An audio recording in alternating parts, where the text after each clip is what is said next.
दीपावली की सभी बहन भाइयों को राम राम। आज हम आपको सतयुग की दिवाली, त्रेता युग की दिवाली, द्वापर युग की दिवाली और कलयुग की दिवाली, इसके बारे में पूरी जानकारी इस वीडियो में देंगे। पहले दिवाली कैसे मनाते थे, क्या पहले भी आतिशबाजी, पटाखा, फुलझड़ी आदि चलाए जाते थे या नहीं, ये सभी जानकारी आपको इस वीडियो में हम देंगे। इस वीडियो के अंत में आप जान पाएंगे कौमुदी महोत्सव और स्कंद पुराण, भविष्य पुराण और पद्म पुराण के अनुसार दीपावली के बारे में जो भी मान्यताएं हैं वो आप इस वीडियो में जानेंगे। वीडियो को लाइक, शेयर और सब्सक्राइब करना चैनल को न भूलें।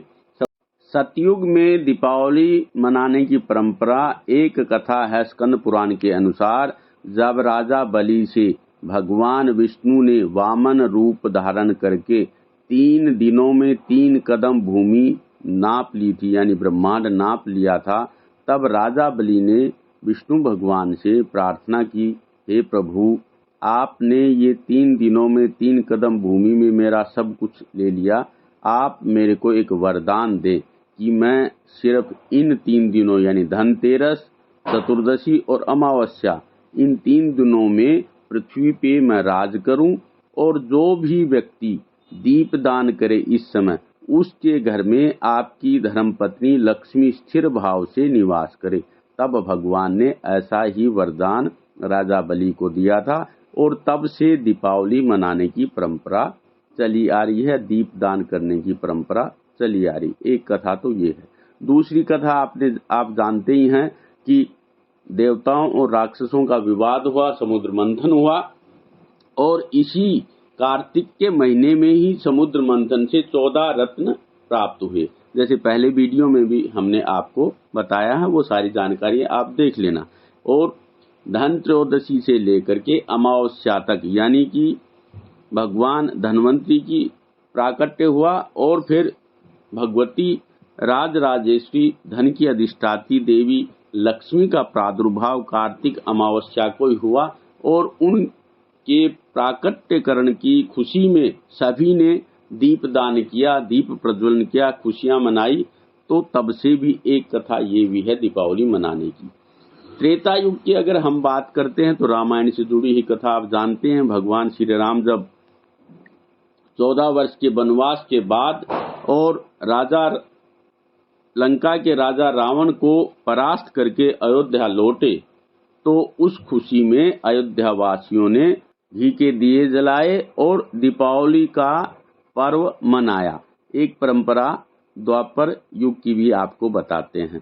द्वापर युग में भगवान श्री कृष्ण ने दीपावली के साथ में अन्नकूट का भी पूजा, अन्नकूट का पर्व भी मनाना शुरू किया और भाई दूज का पर्व भी शुरू हुआ। वैसे भाई दूज का पर्व सतयुग में भी यमुना और उनके भाई यमराज की कथा आप जानते ही हैं। एक छोटा सा प्रसंग मैं आपको बताता हूँ भाई दूज का। जब अमावस्या के दूसरे दिन श्री कृष्ण ने अपनी बहन द्रौपदी के आमंत्रण को स्वीकार किया और जब बहन ने भाई से पूछा क्या बनाऊं, क्या जिमेंगे, तो जानते हो श्री कृष्ण ने मुस्कुराकर क्या कहा।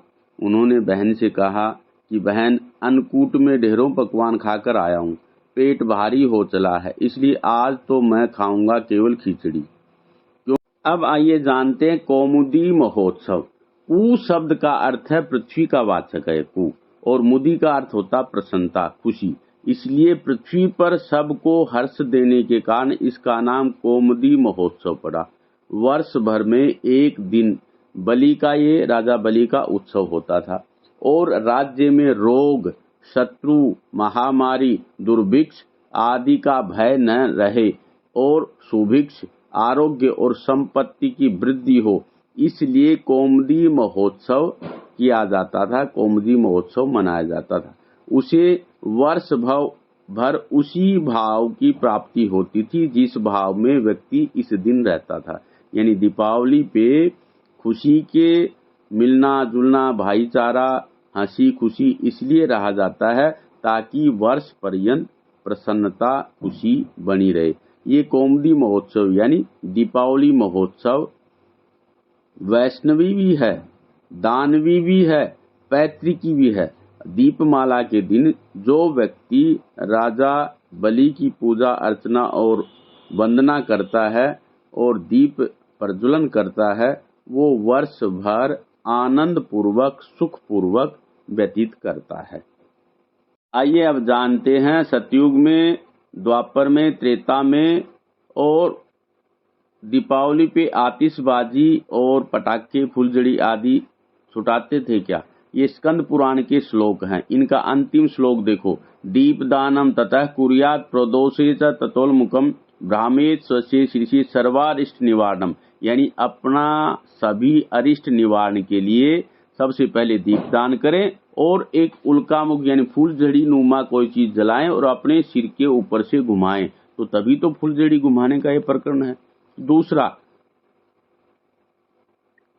भविष्य पुराण में देखो, भविष्य पुराण के अनुसार कि राजा अर्धरात्रि में नगर में भ्रमण करे और अपने राज्य कर्मचारियों को भी ले जाए, उससे पहले पूजा स्नान दान आदि कर ले और दीप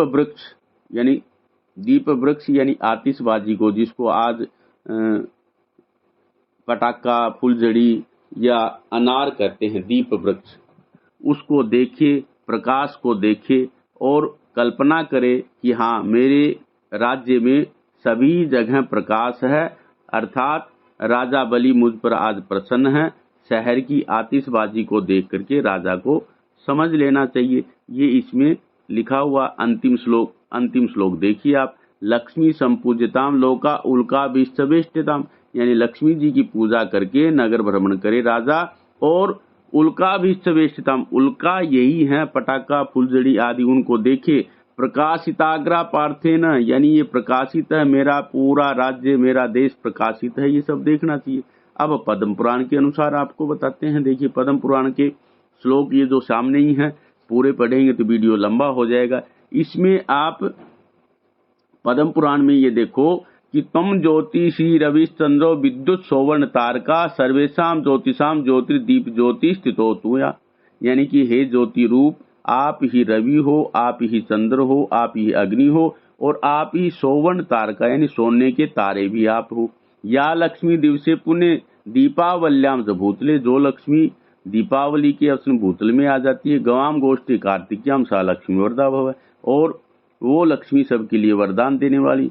शंकरश्च भवानी से क्रीडायाम दूतमास्थित, एक बार की कथा है कि भगवान शंकर और भवानी पार्वती मैया दूत क्रीड़ा यानी खेल कुछ कर रहे थे और भवानी जी जीत गई, भगवान शंकर हार गए और वही अतोयम शंकरो दुखी गौरी नित्यम सुखी भवति, यानी गौरी ने गौ की ही पूजा की तो वो गौ ही लक्ष्मी स्वरूपा है, ये इसमें बताए हैं। अंत में देखो आप, यावन नगर नारे भी डिंडिमा वादियेत, यानी कि अंतिम श्लोक में लिखा हुआ तावन नगर नारे भी तूर्य डिंडिम वाद, ये डिंडिम वादना क्या है भाई, डिंडिम वादना ही तो पटाखा बजाना है। निष्कासिते पृष्ठा भी अलक्ष्मी से गृहान्यात, यानी कि अर्धरात्रि में घोर गर्जना शब्द करना चाहिए जिससे कि राक्षस भाग जाएं, अलक्ष्मी भाग जाए और लक्ष्मी आए। अंत में भाव यही है, कार्तिक अमावस्या को यानी दीपावली को पृथ्वी पर दैत्य राक्षस भी आते हैं, लक्ष्मी जी भी आती हैं, तो उन राक्षस और दैत्यों को दूर भगाने के लिए, उनको नष्ट करने के लिए अधिक से अधिक प्रकाश करने का विधान शास्त्र में है। और तेज शब्दों से राक्षस डरते हैं और खुड़के पटाखे इनसे तेज शब्द करके उन राक्षसों को एक तरह से भगाया जाता है।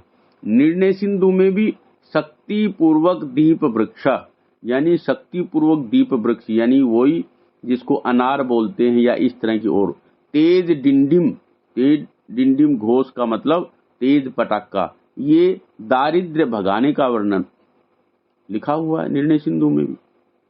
पुराण में यह कथन भी है कि अर्धरात्रि में राजा नगर की शोभा देखने जाए, आतिशबाजी स्वयं भी करे, दीप वृक्ष यानी कि पटाखा फुलझड़ी या अनार आदि खुद भी जलाए और सभी को जलाने के लिए और प्रोत्साहित करे। इससे राजा बलि खुश होते हैं और दुर्भिक्ष आदि खत्म होता है और सुभिक्ष देश में आता है। तो ये पटाखा, आतिशबाजी और विशेष करके महिलाओं को भी लिखा था कि पुराण में अर्धरात्रि में स्त्रियों को विशेष रूप से पटाखे आदि बजाने चाहिए, तेज ध्वनि का अधिकार था।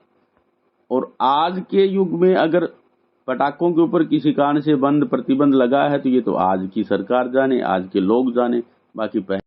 और अंत में एक श्लोक पढ़ करके वीडियो को खत्म करते हैं। शुभम करोति कल्याणम आरोग्यम धन संपदाम शत्रु बुद्धि विनाशाय दीप ज्योति नमोस्तुते।